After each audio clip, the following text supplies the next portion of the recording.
Looks like he's coming our way. Hopefully we can scare him away.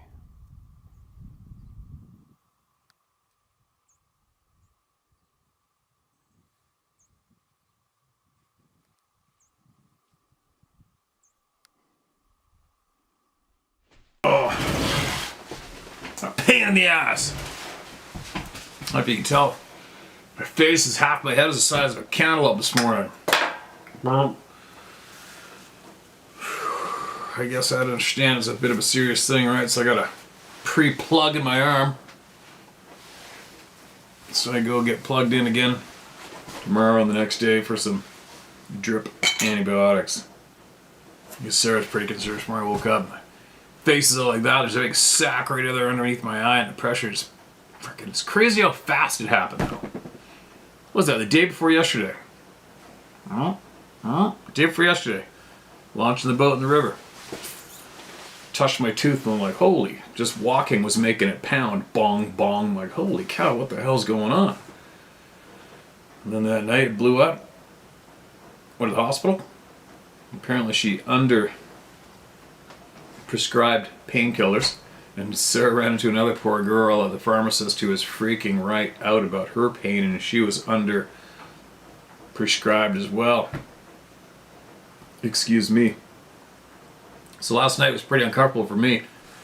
I guess she gave me some other prescription today for one type of pain med, and then some morphine if it really picks up. Holy shit, I'll tell you what, this is such bad timing. I think what frustrates me the most is not being able to do things. Like, I just missed out on another elk hunt. I should have been filming. And they got the elk this morning. It's an okay bull. Day one. If I was there, I would have talked him out of it and got him to hold off for a monster. But anyway, missed out on that. It's raining now. But one thing I can do is I can still do this. There's no way I'm sitting in that house today and doing shit, doing nothing. There's no way I'm laying down doing nothing. So I will take this time to make sure I get more people heard. That's what I'm gonna do. It's funny when you Google up, when this happens to you, I guess it's quite serious. There's a lot of people who died from this. Crazy, right?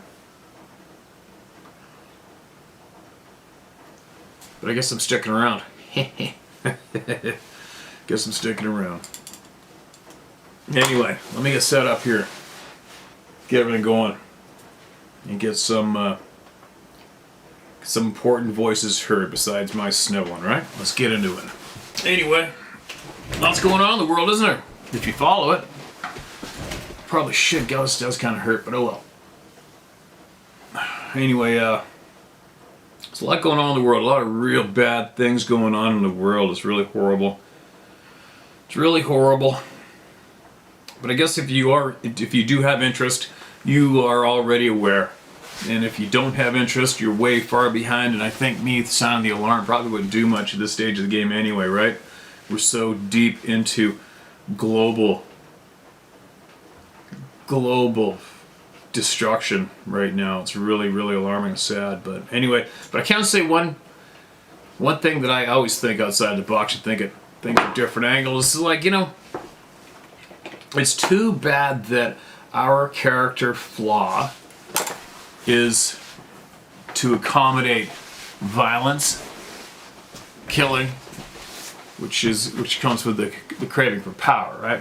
It's too bad. It's too bad that our how am I going to say? I'm trying to get my mind to mesh up with my lips, because in my head it's kind of funny. I just can't. I got to deliver it the right way so you're picking up what I'm putting down. But it's too bad that our flaw, the flaw in human beings, is it always comes to death and destruction. Right? The deep dark state. What's it called? The war complex. At all costs, they promote war, non-stop to benefit themselves. They chose war. They chose death and destruction of humans. Right? Now, why couldn't it have been the opposite side? Why couldn't our character flaw be the opposite? Say, as an example, instead of having it be the, what's it called, the war complex machine, whatever you want to call it, or the deep dark state, which uses war, killing, and mayhem, the production of arms to create whatever it is they need. Too bad it wasn't partying down that the deep state promoted at all costs, instead of death and destruction. You see what I mean? Could you imagine? Imagine how fun this planet would be if our character flaw wasn't to kill each other and blow the shit out of each other, but instead was to promote partying down and having one hell of a time. Wouldn't that be funny? The headlines would be like, well, in headlines today, Monday morning, universities and colleges across the world were protesting today because of how much fun everybody was having. And once again, they're blaming the deep party state on promoting such partying and festive times and all these people laughing and dancing and having so much fun, and Congress is going to come and have a meeting to see how we can better regulate the partying. Right? Countries were having contests to see who could have the craziest party. And it's getting out of hand. There's just too many people having too much fun. It's got to be regulated. Right? Who would be the grand poobah of winning the party contest in the globe? Which country do you think? Because it would obviously be, instead of having the most powerful military dominating the air and the skies, if it could have been on the other side of the street, then it would have been the country who chronically promotes partying and dancing and having fun more than any other country in the world. Right? And they're leading the charge. And all the other countries are trying to figure out how they can promote more fun than that country does. But it's pretty tough. Right? I hope I'm sounding a little bit sane. I hope you're picking up what I'm putting down. It's just too bad that our character flaw goes to promoting and supporting the annihilation of each other instead of, too bad our character flaw could have been the opposite, where that didn't exist, but the human character flaw was to promote partying and dancing and having nothing but fun. Instead, each country was judged as, each country's character was actually judged globally on the global stage at how much fun and partying they promoted. Anyway, listen, at least I got an excuse for talking dog shit, right? I got my head swollen up, I got poison in my head, and I got pills coming out of my yin-yang, and I got a frickin' pipe in my arm. I can get away with not making sense right now, right? Anyway. Yeah, I hung an upside down flag on my profiles, social media. It's time. Join me. Country in distress. Too bad there wasn't a world flag. World in distress right now. It sucks to care. Sometimes it's just frustrating to care. How much comfort maybe it is to not care, right? Anyway, here we go. Let's listen to, oh god, not this one again. I'm sorry, this is the, keep it private. He'll get on to later. I sit in the hospital, laying in the bed today at the hospital. Saved a bunch of reasons, so here we go. You ready? Hopefully that thing's recording. I'm guessing it is. We're gonna check. Alright, who do we got? This is titled My Sabe Encounters. Bracket, Introduction to Firecrackers, end bracket. Help. Alright, it's a different flavor title. Steve, I've sent all of my encounters, both in the body of this email and attached as a Word document, so you have the both. Please keep my last name private. Gotcha, no problem. All of my encounters, October 10th, 2023. Steve, my name is Robert, and you can share my first name along with my encounters. I've sent all my encounters both in the body of this email and attached as a Word document, so you have both. Please keep my name private. See the statement at the end. Needless to say, this started off a 40-year search for the truth. Not only Sasquatch, but the UFO issue, aliens and other entities. I had no idea the truth would lead to finding a corrupt government, child trafficking, assassinations, UFOs, and finding out Sasquatch is real, and much, much more. It's amazing just how much truth is out there if you open your mind and search. The governments of the world have known the truth about all of this for a very long time and continue to hide the truth from the people. We have a small group of elected and non-elected entities running the planet. To their benefits, not ours. Agreed straight across the board. First encounter, 1970s. Greetings, Steve, and thank you for allowing all of us to share the truth at the round table of knowledge. Don't ever take shit from the government or the money fakers out there. I started following your channel before the Sabe topic was being shared. The first event happened straight south of you in the Olympic Mountains in Washington State in the late 70s. I'm a straightforward, no-nonsense guy, and I don't take crap from anyone, especially the woke liberal community trying to rewrite history and biological definitions. I grew up in the Pacific Northwest, hunting and fishing all my life. I lived for it. It was my peace of mind that kept me balanced and recharged for the day-to-day grind making a living. The doctors haven't taken that away from me yet. I still work for the largest aerospace employer in the U.S. as a design engineer. Please do not share my name. It's difficult to go in every day and listen to them push the woke agenda. What a joke. I can tell you, they have tools that the general public would not believe. They see everything and know everything. Nothing gets by them.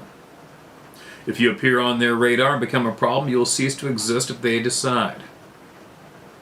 You will disappear faster than a French fry at a seagull feeding frenzy.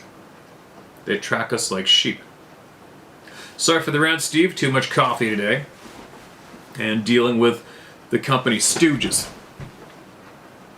My stories are not as wild and scary as many, but here it goes. Maybe there's a piece of knowledge in there for someone. My first encounter was back in the late 70s. We were backpacking at Upper Leanna Lake in the Olympic Mountains to get away as boys and do some fishing. It's a good hike, about 15 miles round trip and steep with many switchbacks. The fishing was great, and we're the only people around that particular weekday. It was early summer with a few patches of snow still about. We're going to camp for 3 or 4 days, then move to a new location. We pitched our tents right next to each other and about 20 feet from the lake's edge. We set up camp, started fishing for dinner, and doing a bit of exploring and wood gathering.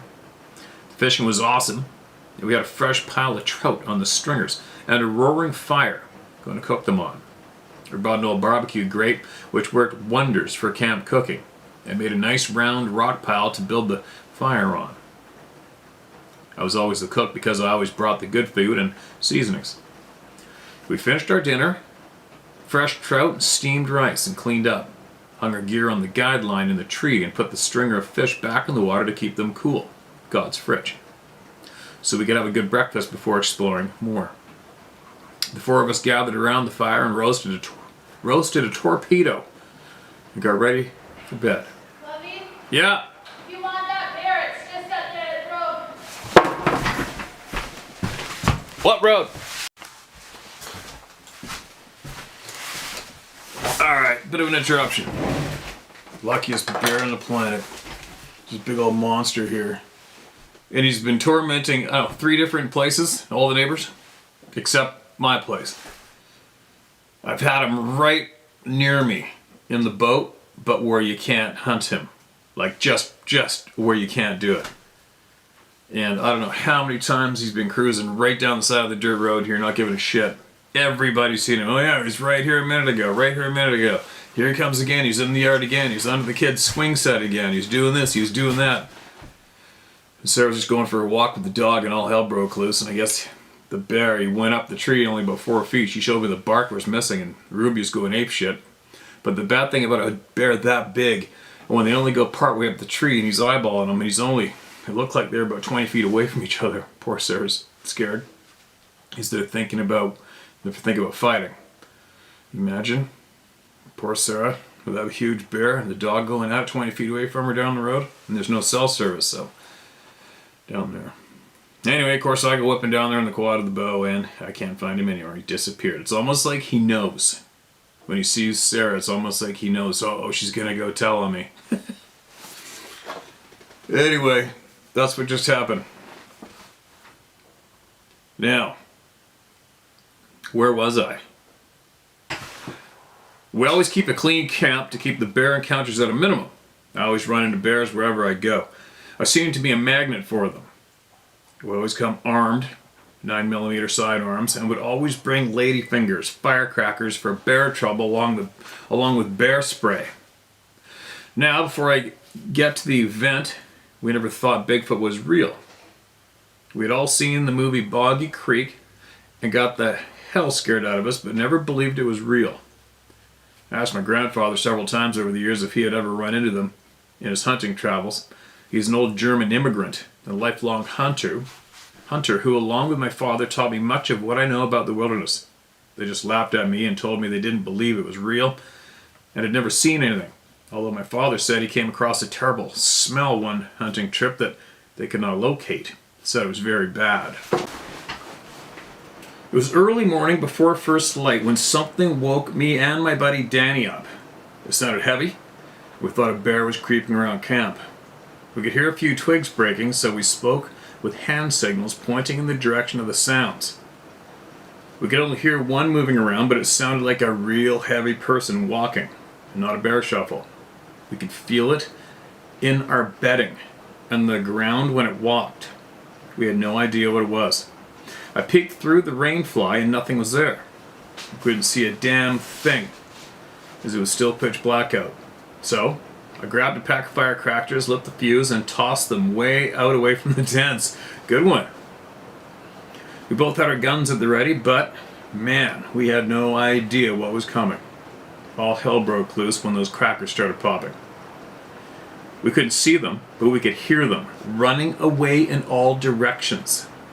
There must have been 4 or 5 of something big, and bears don't group like that.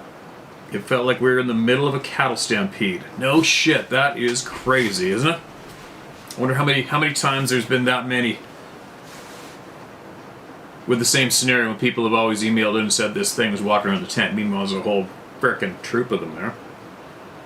Everything was vibrating, from them running away with brush snapping, and then it happened. Something cut loose with a yell/scream that scared the hell out of us. It was ear-piercing like a train horn. We were all panicked. We built the fire back up and sat back to back until the sun came up. No more noises or heavy-footed running for the rest of the night, but we all felt watched. We got out of there at first light. We never saw any of them. We could only smell and hear them after the chaos started. That rotten meat, rancid sweat, and cesspool smell, and the god-awful scream. How the hell can anything make that noise? So loud, and it pierces your entire body. We were just scared shitless. When the sun come up, we looked around camp but didn't see anything before we left. Wow. Second possible encounter. Bracket, mutilation end bracket, mid-1990s. The second possible encounter happened in the mid-90s on the BC-Okanagan border just south of Mount Baldy Ski Resort. It is located between Molson and Chesaw on the border fence. We owned 100 acres at that time, and we put up a log cabin in a garage. In the winters, we were snowed in, so we only stayed there late spring through the fall unless we came in by snowmobile. The hunting was awesome, and every year the elk herd used our property as a pathway to Canada.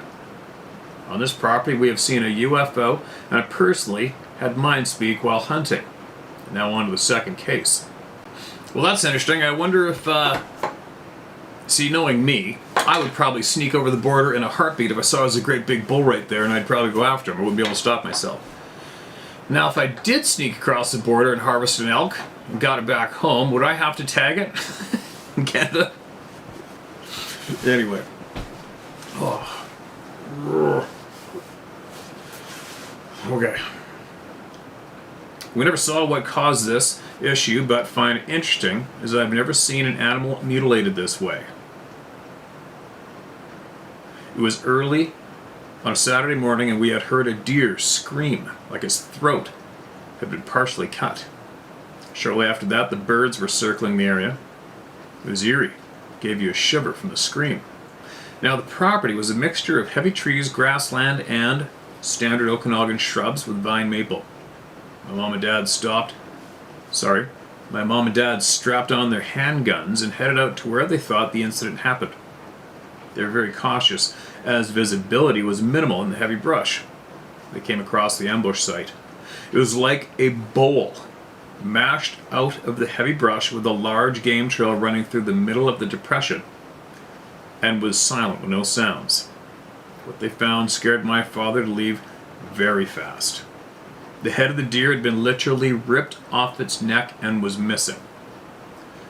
Blood was spread all over the area. The two back legs were broken and just hanging there. The cavity was gutted by ripping the deer open, and the organs were gone with the rest of the deer still laying there. My father hurried my mother out of the area and was filled with dread. He said he felt like they were next. I don't know any animal that kills a large mule deer that way. It was just unnatural. My mom and dad returned to the cabin and watched the birds, most of the day making noise over the kill site. It was the only time we had a kill on the property. My dad sold the property so the proceeds would help Mom when he was gone in late 2015. That's creepy. Third possible encounter. Mindspeak, October 2004. We were all at the cabin for another deer hunting season in October 2004. My mom, dad, brother, and me and my uncle were all up for the season. I had my eye on a monster muley I've been tracking for several years and was hoping to harvest it this year. We've always teamed up when we hunt. It makes it easier to share the workload and keeps you safer.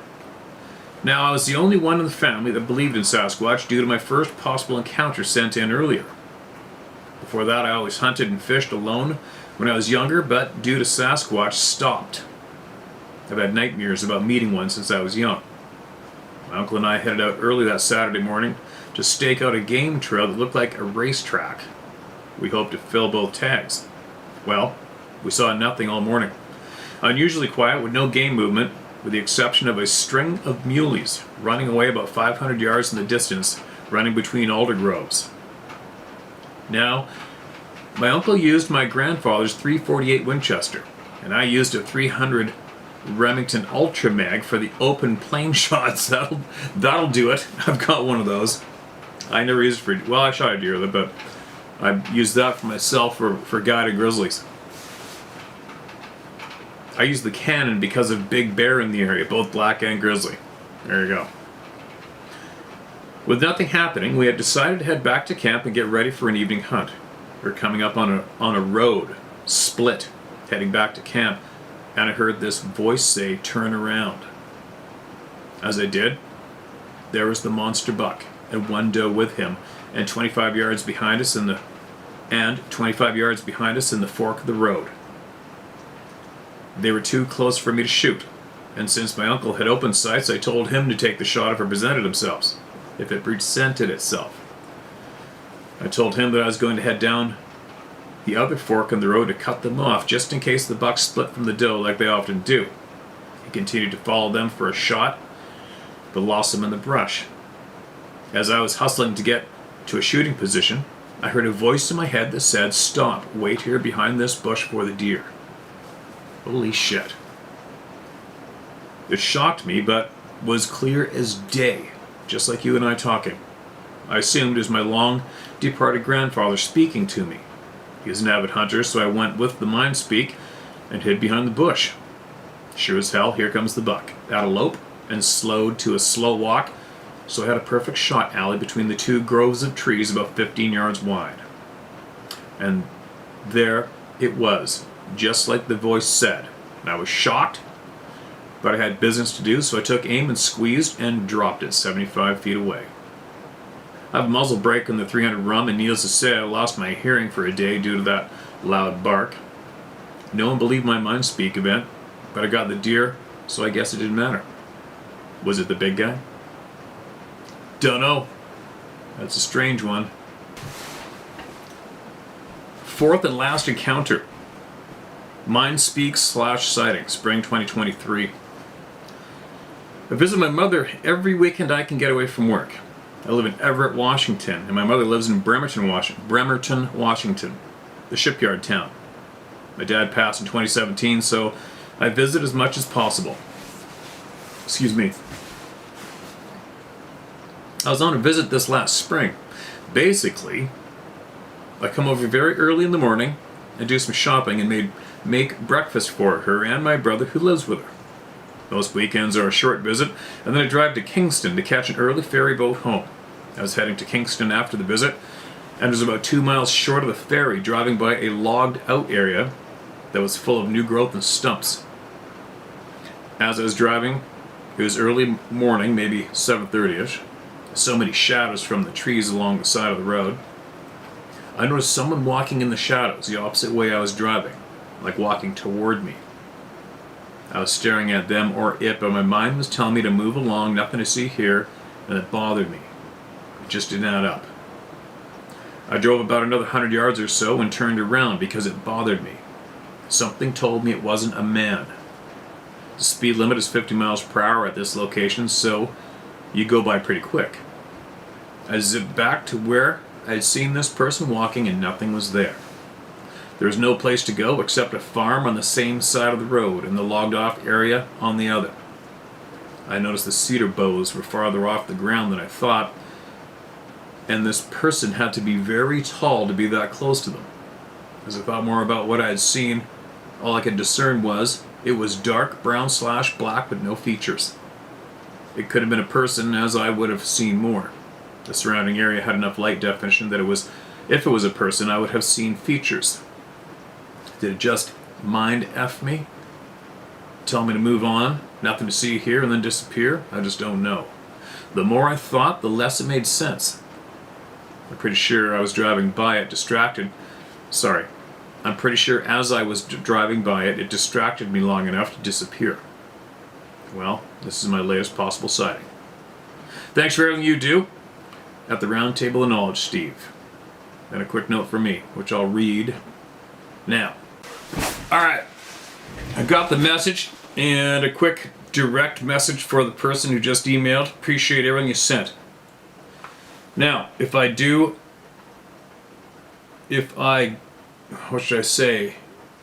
perform the request, this absolutely goes against your wishes about your name in the beginning, right? So let me sit on that for a little bit, and I'll figure out a way around it. Okay, and I'll get it done for sure. And in the meantime, if you want to send me more of what you know, and I don't give a shit what the topic is, being where you are, go ahead and share it. And what I think I might do is just leave this with me, and I'll get it done. All right, I'll get it done. And I'm sending prayers to you to heal and be healthy again.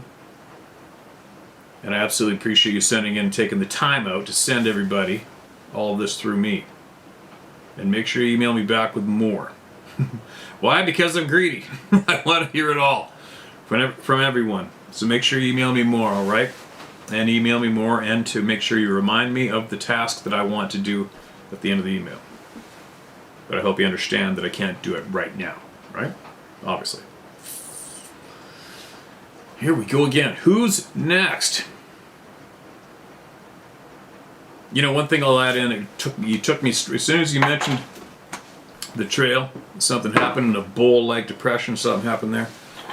That took me right back to one evening I was up in northern BC in a remote camp, which is north of the Alaska Highway. Closer to the Yukon than not. And it was evening time, and this particular outfit I got it for has been around since 1968 or something. I don't know, 71, I forgot. And so some of the old horse trails are blazed. It's hard to decipher if they're horse or game trails until you see the odd cut off old spruce stump or something. And I always took note of this one old trail, and I wondered where it went. And I thought that it might drop back down from the mountain range we're in and drop back down into the same valley that our little airstrip of cabins in. So I timed it for last light in the evening. My hunter got from Mexico.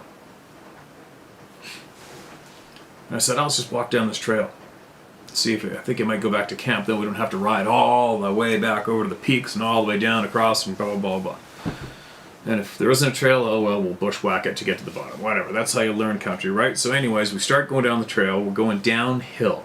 And we always make everyone dismount the horses when we're going downhill because their front ends are like vehicles. You don't want to wear them out. Take it easy on the horses, right? They're your most valuable item in the north. Unless, of course, I have somebody who's somewhat disabled or senior and not so able to get around smoothly, then I'll let them sit on the horse, but not usually. So we're both walking the horses. And it's thick spruce, muskeg, big fluffy moss, okay? Like big fluffy moss on the ground, not dirt. And stuff's hell when it gets wet. Anyway, and the spruce trees are about, I don't know, they're stunted. They're about 12 footers thick. But this, they're about like this, right? And I'm going down and it just had drizzled rain later on after lunchtime. Now it's evening. There's a light mist in the air. It's cool. The thermals are changed. The cold air is dropping. It's at our back, so I'm not trying to be quiet. I'm just basically, the hunt's over for the evening. I'm just basically following this old trail to see if it is a good access trail to get up to these mountains over here again from the valley bottom. So I'm going down the trail, and it drizzled. And the trail's that typical dirt, right? Just nice dirt. And it's all flattened right over from being rained on, not a track on it, and then boom, here's this frickin' front pad of a grizzly bear. I don't know. Like that, and a back foot like this, right? Just a big hammer of a bear. Big, big grizzly. And you can see where he's coming up the trail. They stopped dead in his tracks. I mean, these tracks are brand spanking new. You can see where he pivoted a couple times on his front pads, so obviously you can smell me coming, right? And then what they do is they step off. They let you go by. And it's never stressed me out ever because they're too intelligent. They know what's up. They know what's up. They know I'm not sneaking in on them, obviously, because the wind is at our back. They already know from years of experience. We don't know he's there. And this is the public highway. It's a main trail. It's a public highway, right? Shit happens. So we can't, what I'm saying is, we're not guilty. We shouldn't be guilty in a bear's eyes of anything. Anyway, so we're going down, I go, oh, holy cow, check out these grizzly tracks. So I said to my hunter, hey, come here. Check out these tracks, man. Really? Grizzly? I can't mimic the Mexican accent very well. I've tried it in the past and everybody just laughs at me. But he's just like, really? Big one? And I go, yeah, it's a frickin' monster, man. And he's listening to us talk right now. He's right here. On either side of this trail, listening to us. He's right here. Well, that's pretty cool. It is kind of funny, but you know what? When you're in the north, you know that there are grizzly bears within earshot of you every single day somewhere. They just are. You rarely see them. They're too smart, unless you really want to see when you're hunting them, and then I mix up your tactics, and then we start seeing them. But anyway, you just don't see them. They're too smart. And there's no mystery that you pass them on the trail all the time. You just do. And you see their prints on top of our boot prints and our horse prints daily. After we rode in the evening, we ride back in the morning, there's grizzly tracks on our trail eventually, right? There just is. But I'm going down the trail, and then I went down another 10 yards, and I'm looking around. Remember I said it's that big fluffy green thick moss on the ground in that spruce. And all of a sudden it's just like this emailer said, you could just tell something went down here, man. It's like, whoa. And it's a tight trail. It's a horse trail, but like this. And then it's probably not even, I can't see farther than either side of the wall in this room. And I'm like, holy shit, something just happened here. I'm not saying it out loud, but I'm thinking, whoa, something just happened here. You just tell that something just went down right here in the space, and then I look downhill because it was on a bit of a slope. And here's this cow moose laying on her back with steam and blood coming out of her nose. How did he kill it? I didn't look to see how he killed it. Obviously he killed it. That grizzly bear just killed that moose. Just ambushed her on the same trail and killed her. And she was right there. Hadn't even ripped into her yet. Dragged her, buried her, nothing. She's on her back with steam coming out of her nose. Oh, I'm getting goosebumps right now thinking about it, because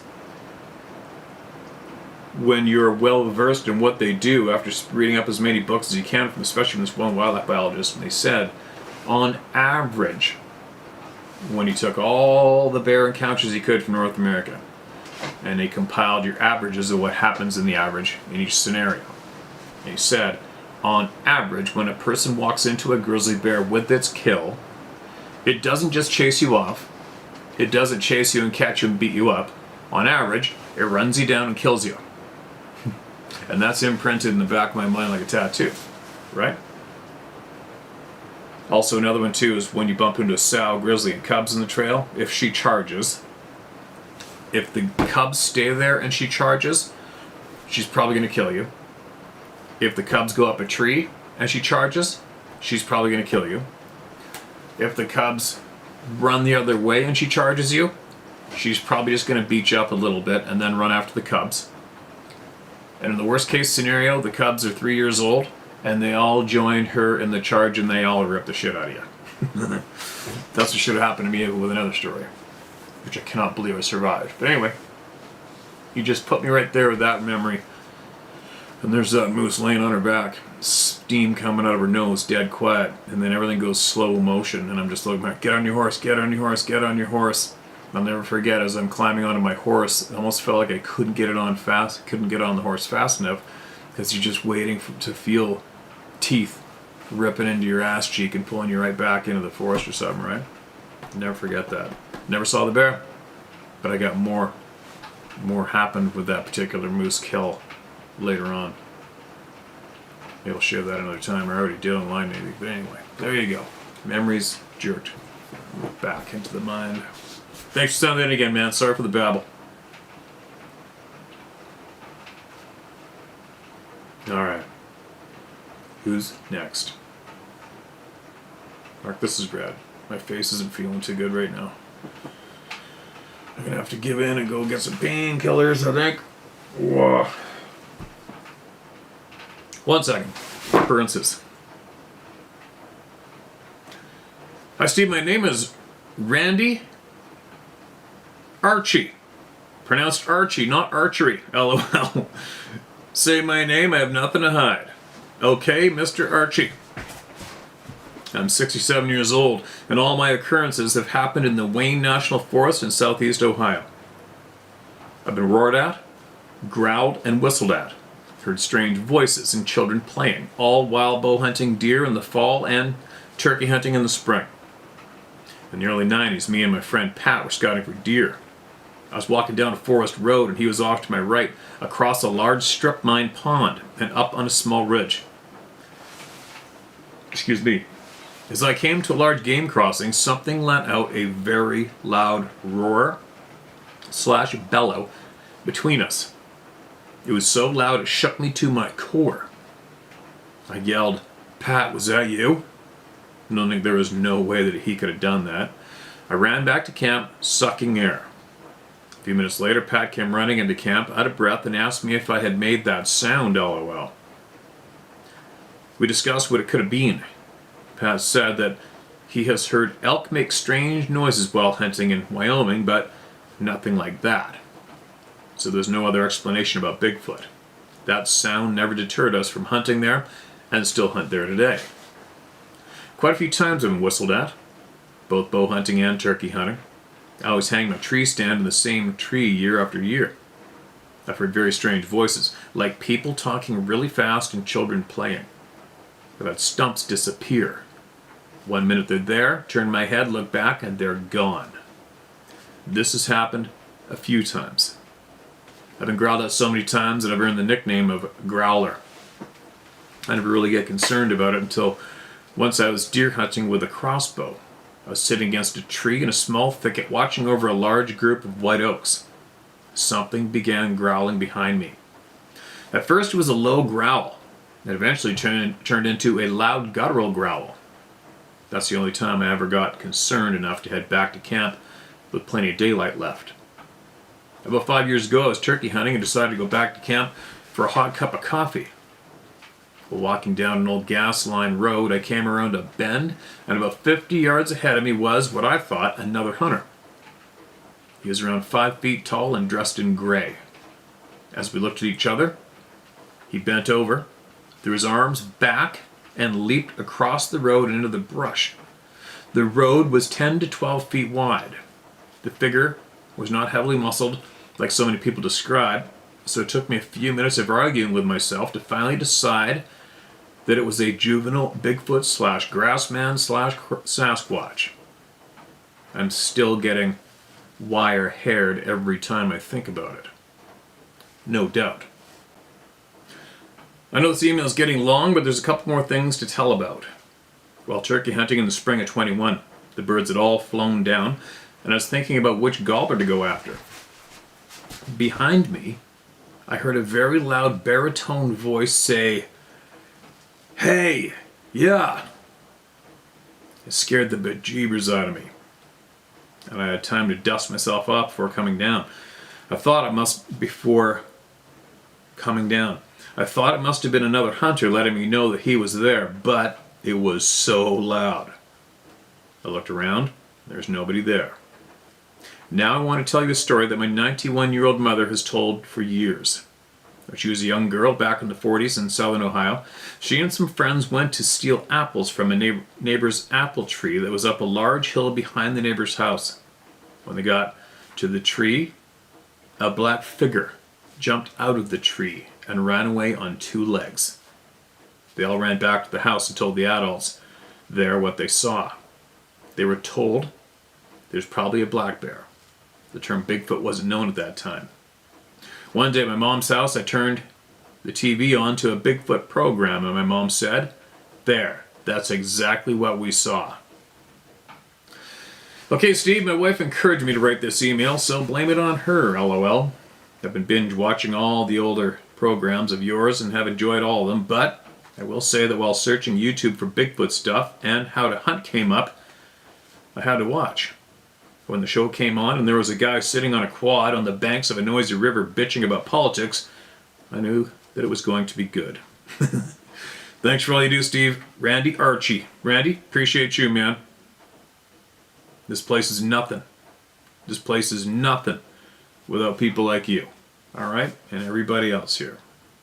This is one hell of a big team, global team effort, right? One hell of an effort here from everybody. Well, there you go. More people.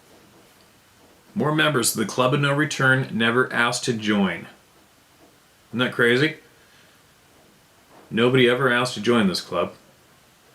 Once you know, you know. There's no going back. Isn't that funny? There's no going back. Alright, here's a short one. Returned scope cover. Steve, you asked us to let you know of returned items. About 18 months ago, you shared my experiences with the big guy. Thank you for that. It has given me more courage to discuss him with others. While hunting in Swan Valley in northwest Montana, this was back in the late 90s or early 2000s, I was walking along a game trail and realized my rear scope cover was coming loose. In fact, it fell off a couple times, but I was able to find it. A couple hours later, I realized it was gone. I knew there was no way I was going to find it. Then as I had wandered around a bit and no way I was going back to backtrack my exact... Sorry. A couple hours later, I realized it was gone. I knew there was no way I was going to find it. Then, as I had wandered around a bit, and no way I was going back to backtrack my exact path. There were no other hunters in the area, midweek. And back then, hunters would avoid areas others were hunting. I got back to my truck later in the day, and there on the hood was my scope cover. I said, thanks to whomever brought this back. I had a warm feeling of, you're welcome, come over me. I don't know how else to explain it. I guess it was mind speak. As always, you can use my name, Dennis Barrow. Dennis Barrow, Helena, Montana. Appreciate you, Dennis. That's a strange one. I didn't get any feelings at all except for absolute freaking amazement when I unzipped my backpack and there's that blade sitting there. But the feeling I got from that noise in the timber, what was that, 3 or 4 nights later by myself? That wasn't a warm feeling. That wasn't a warm feeling for me, I'll tell you what. Not that night. And there you go. So many people have emailed in with their missing items returned. It's absolutely ridiculous. So many people. Appreciate you sending that in, man. Alright, I'm going to keep going. This isn't too bad, this one. This isn't too long. I think the sun's busting out from that big downpour we just had. I'm feeling huge pressure right here, man. But the doctor didn't say not to talk. So there's no way I can sit around and do nothing. I can't do it. Greetings from Georgia, USA. Hey, Steve. This email is mostly for you, but I don't care if you read it out loud or share my name. First off, I want to say thank you for sharing everyone's encounter stories. I haven't had one myself, nor do I wish for one. Having said that, I'm a firm believer in educating myself a little bit of everything. Anyhow, I was writing to possibly help you out a little. You're talking about having issues with your mouth.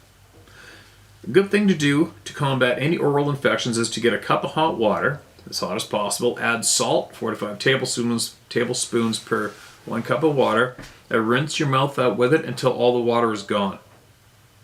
And not only will the salt help numb the pain and the throbbing, but it'll help kill the infection. Continue to do it at least 3 times throughout the day, and I guarantee you will notice a huge difference in the morning. Also, I want to tell you about thiamina, 300 milligram tablets. They are vitamin B1 tablets. Not only do they help with muscle cramps, but best of all, you can take 1 a day or 2 before you go out to an area where there might be mosquitoes, and it repels them. No way. Really? The vitamin causes your body's pheromones to change in a way that repels mosquitoes. No way. They won't smell/notice the difference. Well, I thought they were attracted from our breath. I'm not exactly how it works, but it does. I am a mosquito magnet. I can bathe myself in the strongest repellent, the kind where the back of the can warns of possibly sprouting some god-awful cancer, and nothing. Mosquitoes still give me the finger, disrespect the hell out of my repellent. I shit you not. I am Shangri-La for mosquitoes. Back to my point. A few weeks ago I was in Colombia, South America, getting bit up as per us, Eustace, and my brother's friend tells me about the pills. Being completely miserable, I was willing to try anything. These pills are a godsend. Honestly, they're super cheap and it's totally worth it. You won't regret it. Hope these tips bring you some relief. Take care of yourself. This world needs more men like you and Dave. It's comforting to see that there's still men in this world that have integrity and balls. Best wishes to you, Sarah, y'all's loved ones, and all the Howdown family. You have one more that'll stand beside you in battle. I might be small, but from what I hear, I can be scary. Tatiana, halam. All right, Tatiana, appreciate you on that tip. Big time, and I'll use it. Oh, my nose. It makes my nose just itches from the pressure's vibrating with my talking. Anyways, I'm babbling. Sorry. I'll try it, especially for me, because next July, I'm going to get flown in now.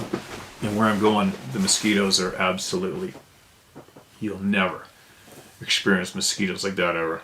It's amazing. I can remember cutting trail up in that country horseback, and I had green Helly Hansen rain pants on with a fold. Just a fold. Put a fold like that I put a fold like that down my thigh. And right at the bottom was my pile.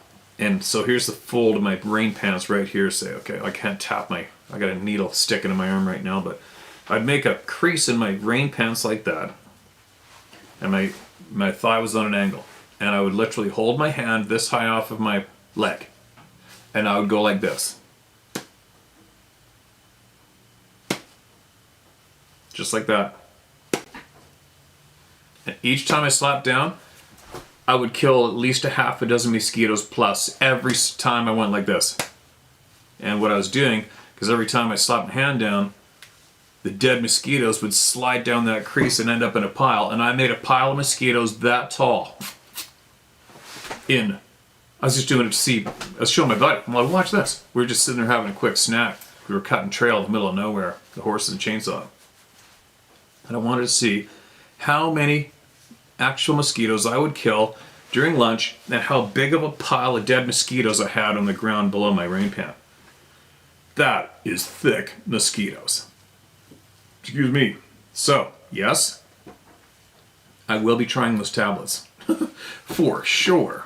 Because when I go up to that country in July, I'm going to be going straight up into the mountains, and the mosquitoes are up there too.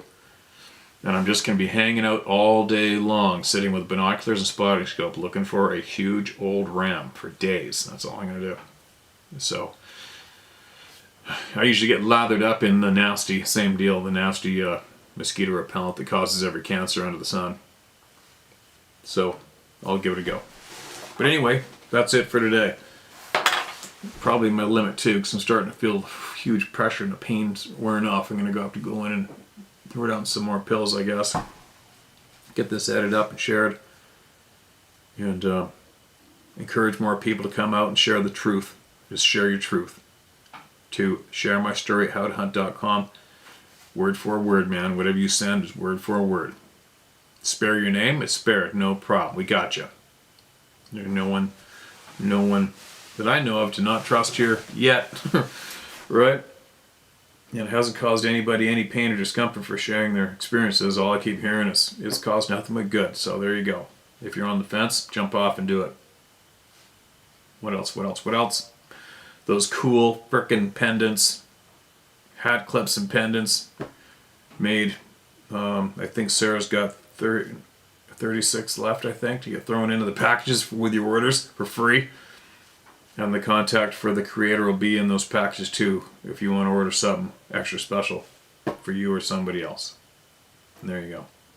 I'll be back again shortly. Unless this thing swells up and blows my head off in the middle of the night tonight, I shall be back tomorrow.